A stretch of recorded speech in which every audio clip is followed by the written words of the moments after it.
Bismillah, alhamdulillah, wassalatu wassalamu ala rasulillah.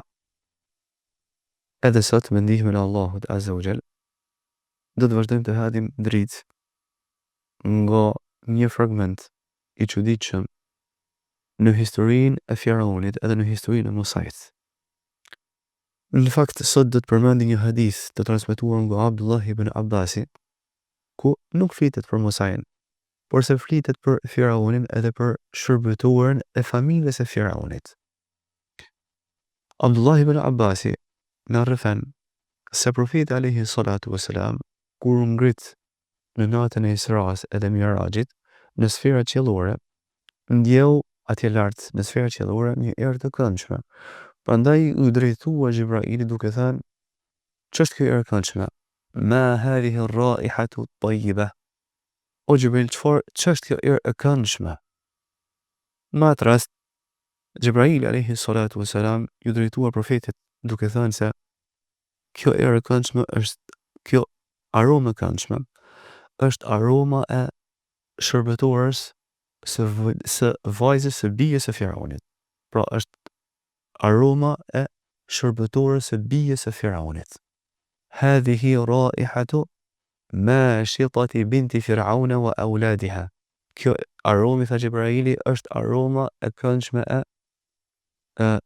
asaj shërbëtores që i krehte flokët bijës së Firaunit edhe e fëmijëve të saj. Çfarë është historia e kësaj gruaje? Profeti alayhi salatu wassalam na tregon se kjo shërbëtore e kishte pranuar Islamin, ishte bërë muslimane si pasojë e thirrjes së Musait alayhi salatu wassalam, por se normalisht e mbante të fshehë diçka të tillë. Për faktin se jetonte në mesin e familjes së Tiranit, në mesin e familjes së Firaunit. Amo një ditë, teksa po i krihte flokët vashës bijës së Firaunit, kryehëri i ra nga dora, edhe ndërkohë që kryehëri i ra dhe u mundua ta narte, tha Bismillah, edhe ngriti kryehërin. E bija e Firaunit u çudit nga këtë fjalë dhe ju drejtua. Për kë kishte fjalën? Bismillah, në emrin e Zotit. Kush është Zoti jot? E ke fjalën për babain tim? Jo, ju drejtua shërbëtorja, por se e kam fjalën për Zotin tim, edhe Zotin e babait tënd. E kam fjalën për Allahun subhanahu wa taala. E bija e Firaunit u inatos. Edhe i tha: "A ta lajmëroj babain tim për këtë çfarë the?" Në atë rast, shërbëtorja tha: "Po, lajmëroje." Kur u lajmërua Firauni, normalisht u gjendos. Edhe urdhëroi ta dënonin këtë shërbëtore besindrejt. Çfarë bëri zullumçari? Urdhëroi të marrë një anë të madhe. Në hadith përmendet se kishte formën një lope, një anë të madhe, të hidhin në këtë anë vaj dhe ta nxehnin enën në mënyrë që vaji të përvlohej. Kur e vën diçka tillë, e mori Firauni këtë grua fisnike edhe së bashku me të edhe fëmijët e saj. Edhe i tha se nëse nuk heq dorë nga besimi yt, do të djeg ty edhe fëmijët tuaj. Allahu subhanahu wa taala ja përforcoi zemrën kësaj gruaje, edhe plot krenari dhe trimëri ju drejtua Firauni duke thënë se nuk heq dorë nga besimi, ama ta lë një porosi, një amanet, që kockat e mia së bashku me kockat e fëmijëve të mi ti vendosësh në një varr të vetëm. Firauni ju drejtua duke thënë se diçka të tillë e ke hak. Prandaj diçka të tillë do ta bëjmë nëse i qëndron sprovës. Atëherë zullumçari i mori fëmijët e tij dhe i hodhi në këtë vajin e përvluar derisa i mbyti një nga një. Por se Allahu i lartësuar ja përforcoi zemrën kësaj gruaje edhe nuk hoqi dorë nga besimi derisa i ardhi rralla foshnjë së xhirit.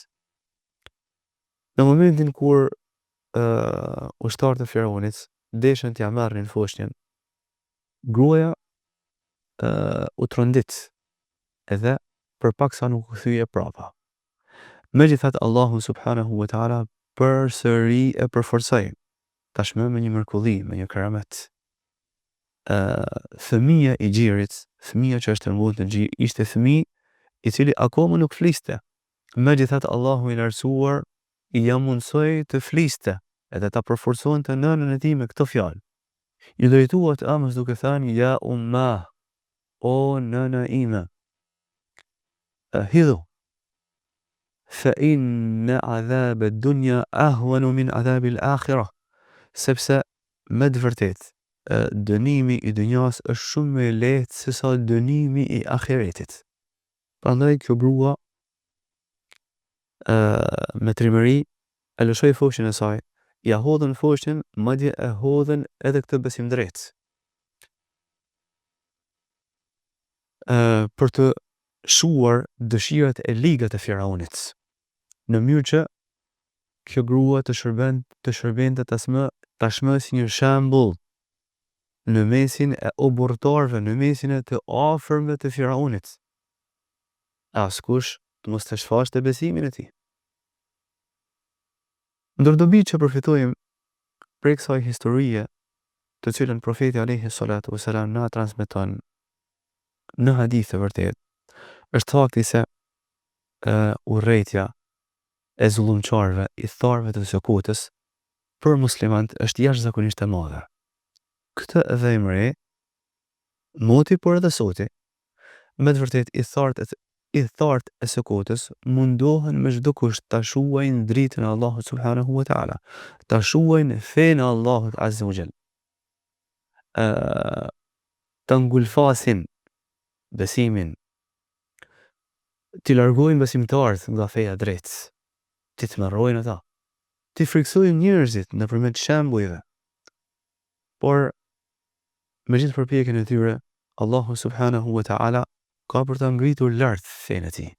Yuriduna an yutfi'u nur Allahi bi afwahihim. Allahu i lartuar thotë se jo besimtarët, i thartë e Sokotës duan ta shuajnë me çdo kush dritën e Allahut azza wa jall, me gjuhën e tyre, me frymën e tyre. Por sa Allahu azza wa jall ka caktuar që kjo fe të ngrihet lart. Allahu i lartësuar ka caktuar që kjo fe të ngadhnjejnë mbi gjitha fetë rreme. Megjithëse diçka tillë nuk e pëlqejnë idhujtarët, megjithëse diçka tillë nuk e pëlqejnë jo besimtarët. Pse nuk e pëlqejnë? Sepse nëse ngadhnjen kjo fe, u bie pozita. Siç e dim, moti edhe soti, pozita e tiranëve nuk mbahet përveç se me poshtërsi, me rishfete. Në ditë të sotme, me kamat, me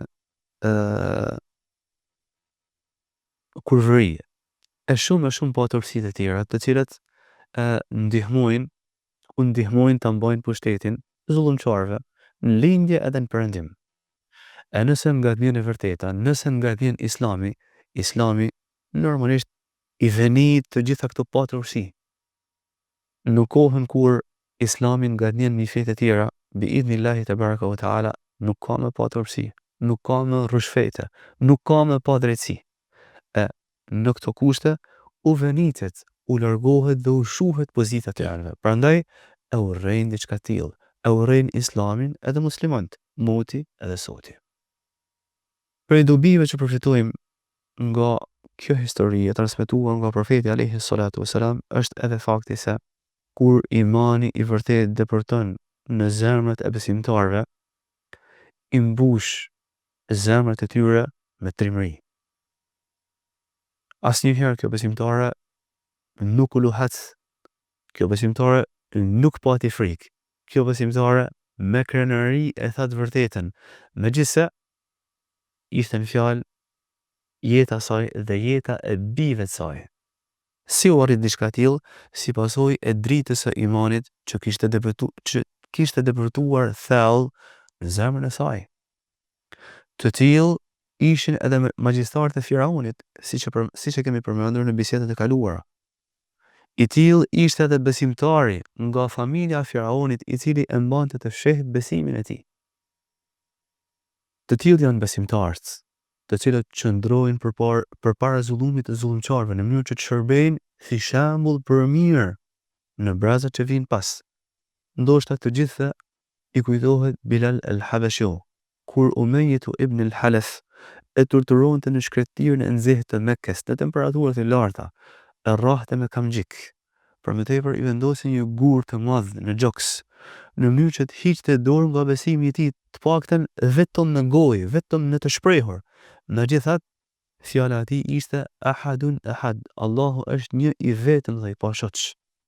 Unë adhuroj vetëm Allahun i cili është një i vetëm dhe i pashoq. Kush e përforcoi Bilalin në këto momente të vështira, askush tjetër pos Allahu të lartësuar nëpërmjet dritës së imanit që kishte hedhur në zemrën e këtij abisinesi. Ndër dobit që përfitojmë prej këtij fragmenti kuranor, prej kësaj historie të transmetuar nga profeti alayhi salatu wassalam, është edhe fakti se Allahu i lartësuar i përforcon besimtarët në momentet e vështirësive. Në momentin më të vështirë, në ato momente ku kjo grua përpaksa nuk po tërhiqej, Allahu i lartësuar ja mundsoi foshnjës të fliste dhe ta përforconte nënën. Ky keramet, kjo mrekulli, normalisht nuk ka ndodhur vetëm me këtë grua. Me mrekullitë e tilla Allahu i lartësuar i ka përforcuar besimtarët her pas here. Ndoshta ju kujtohet historia e Xhurejxhit, se si Allahu Azza wa Jall e nxjerr në pah vlerësinë e këtij burri nëpërmjet foshnjës e cila foli në gji. Besoj të gjithëve i është fort i qartë historia e Isës alayhi salatu wassalam, se si flet ndërkohë që ishte foshnjë gjiri, i drejtohet Benu Israilve duke thënë inni Abdullahi atani al-kitabe wa ja'alani nabiyya, unë jam robi i Allahut, Allahu i lartësuar më ka dhënë librin, do të më jap librin, Injilin, edhe do të më bëj pejgamber.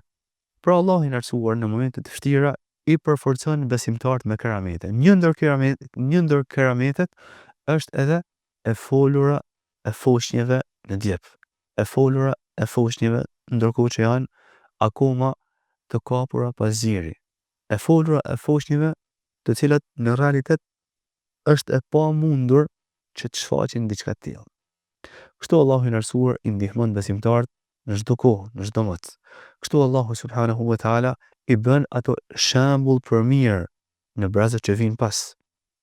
Në mënyrë që kjo fe të rjadhin, ashtu siç rjadh lumi ndërmote, edhe të shuaj etjen e njerëzve të lirë. Elus Allahu subhanahu wa taala të bëjë dobishme këtë që thamë. Deri në takimin e radhës. Assalamu alaikum wa rahmatullahi wa barakatuh.